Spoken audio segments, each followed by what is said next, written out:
think I've started my period, or I'm about to start my period, which is not exactly the best way to start a solo birthday trip, but hey ho. There are many details in this hotel that I find fascinating. The fact that the bathroom is separate from the toilet is quite interesting and also makes complete sense, and I don't know why we don't do that back home. I slept okay. I kept having a fear that I had scabies, so I kept waking up in a fright, which was quite interesting. Windows outside don't give me absolutely any hope that it's going to be a good day, but it's fine because we're spending the entire day inside. There is obviously a window that looks into the bedroom from the bathroom. I like the telephone. Avni, why would you come to Paris alone? Why didn't you come with your best friend or your boyfriend or someone? This is the city of love. It's meant to be shared. Because I want to go hyperfixate on some art.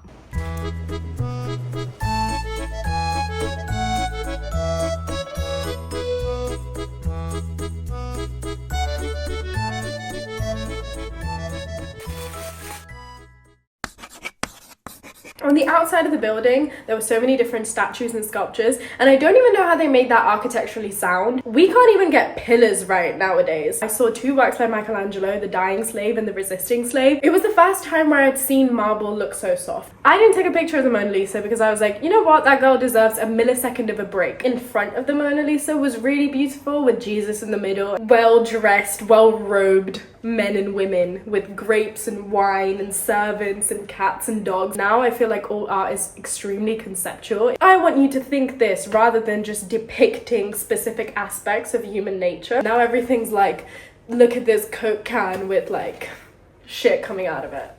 Why was every ceiling just like giving? I used to look around and see these works in these beautiful frames, and then I looked above and I was like, okay. I would speak about liberty leading the people, about how like it was really cool and like feminist or whatever. The thing that was really cool and feminist and whatever was this painting of these really rich women in Algeria. Some famous guy, I don't remember his name, was allowed to go into their parlor and just paint them. Found that really cool, that baddies have been baddies forever. Lots of fairies, nymphs, people dancing, elfish type creatures. I found this little corner of the Louvre. There was barely anybody there. Entire subsection of Islamic art. The way I would describe it is almost romanticizing the everyday, whilst European art was romanticizing humanity. The thing that they were similar about, their cutlery and their dishware, beautiful, intricate, elegant. This Byzantine Empire dish had tiny little portraits embedded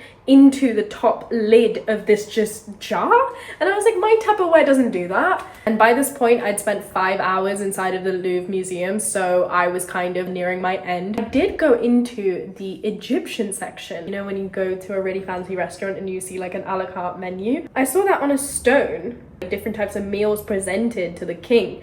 Damn, I thought that was really cool. Voila, voila, voila, voila, voila. We're gonna go for a sauna. By the way, these are brand spanking new. You think I'd ever wear shoes on the bed? No. Hi guys. It's such an insane experience right now. I would never imagine myself being in a jacuzzi by myself. I hope no one comes in. There was literally a sign that said don't have sex in the jacuzzi, so that made me want to get the fuck out. So now we're going to the sauna. Why is no one using the facilities in this place? It's kind of scaring me, but also like, this is chic as fuck. It's so fucking hot in here. I literally feel like every girl deserves to have a solo trip once in their life. I do understand that this is an incredibly privileged position to be in, don't get me wrong, I completely get it, but it just gives you a sense of independence and a sense of like, you don't need to depend on fucking anyone.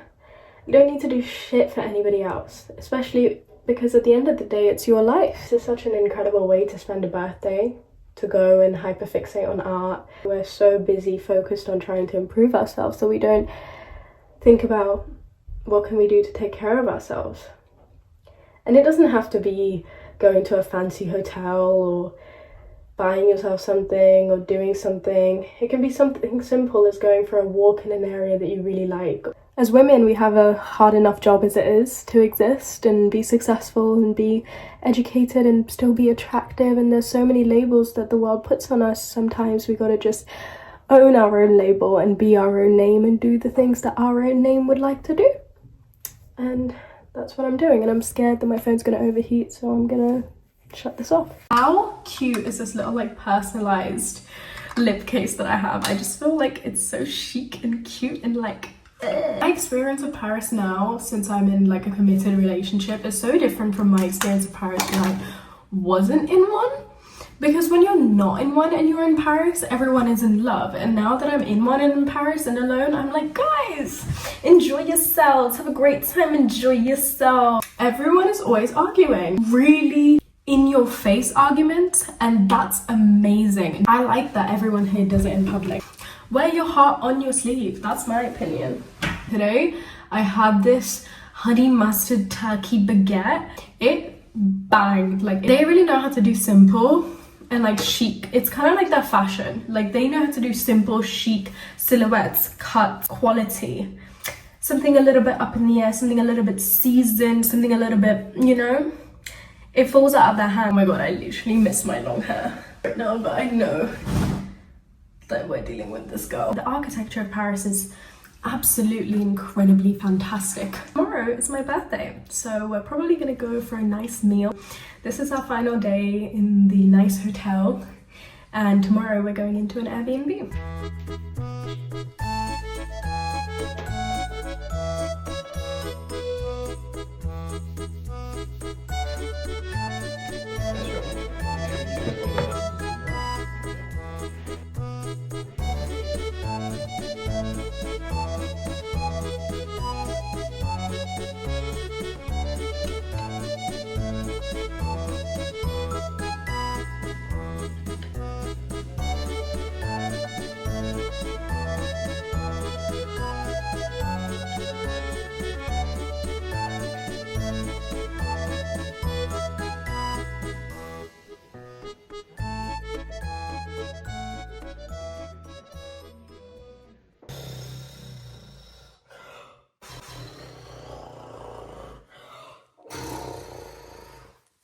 I'm back home now. My birthday is in 30 minutes, but I am gonna go to sleep because I am an old woman. 21. Damn, I'm old.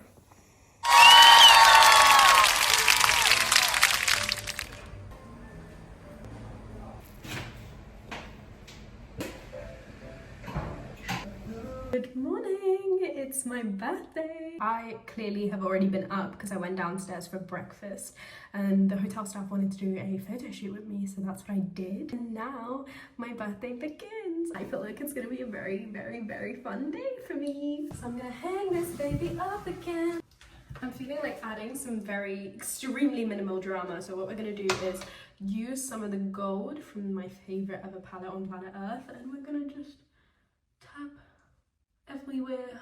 I'm new. Why does your skin look absolutely fucking amazing? What is it? It is Elise. Nothing else on planet Earth that makes my skin look as good as this. I'm gonna go to this Bang Bang Noodles place, but first I need to figure out my outfit. A turtleneck, but the only turtleneck I have is like see-through as fuck. So how did I experience the first few hours of my 21 years of being alive? My family woke me up at like 1 a.m. The first song that I listened to was Successful by Ariana Grande, because I was like, I need to channel the right frequency in my brain for the next year. Now we're gonna try all the Chinese places and all the East Asian places in Paris, and I'm gonna eat like it's nobody's business.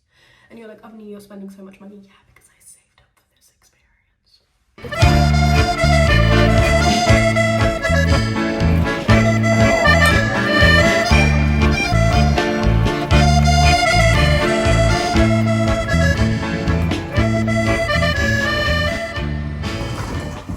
Time for an Airbnb review. This is so chic. It has a window.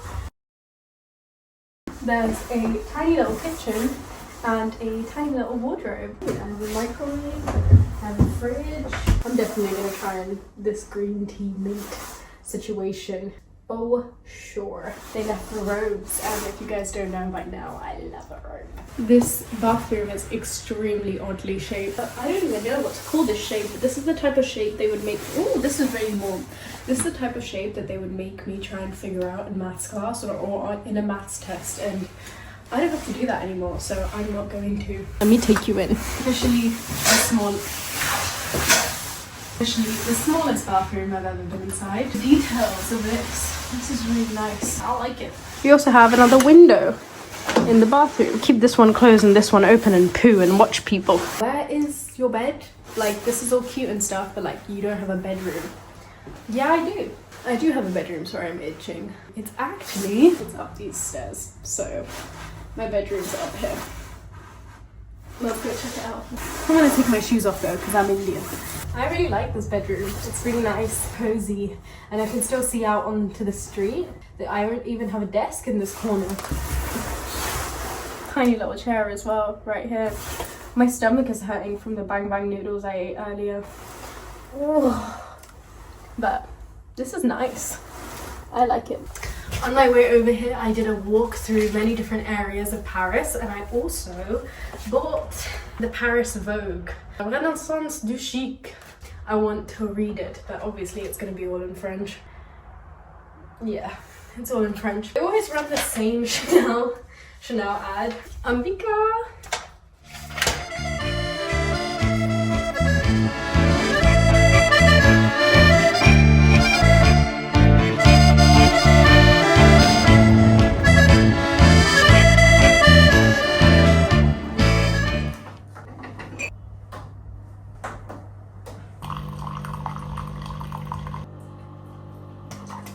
Okay, I'm gonna add like a shit ton of sugar to this. I've been drawing bits and bobs everywhere. This is what we're at so far. So I went into the Musée d'Orsay and I was extremely shocked, but in a good way. I did not expect myself to really get along with Impressionism at all, because I was so in the whole classical, Renaissance, traditional Italian painters, traditional French painters mindset after the Louvre yesterday, that going there and seeing Monet and Manet and Pissarro, I think that's how you say them. I didn't expect to really like them because I was like technically not as challenging. I was really fucking wrong. Specifically Monet.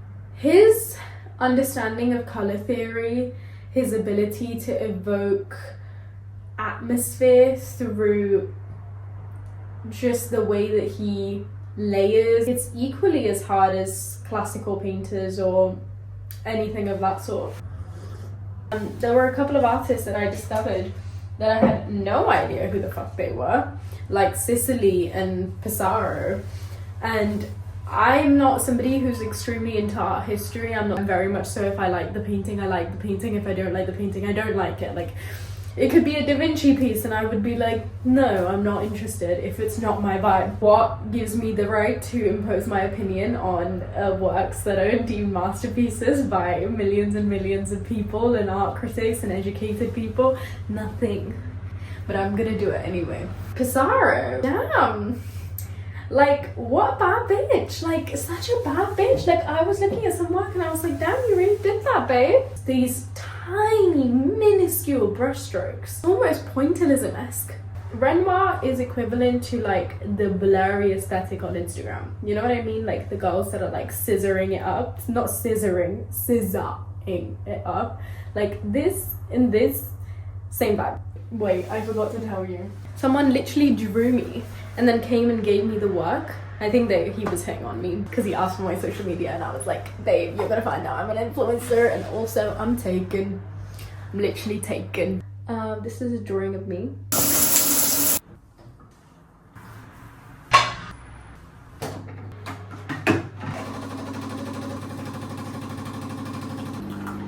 So how's your day been? I am wondering what these books are about.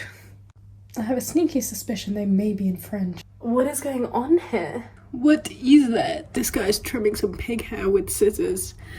I feel like there's better ways to do that. So I'm gonna read / translate most of this Vogue and speak to my man and maybe do a little bit of drawing and fall asleep. Tomorrow morning we gotta check out at 11 a.m. Maybe get myself a cake because I didn't end up eating anything celebratory today.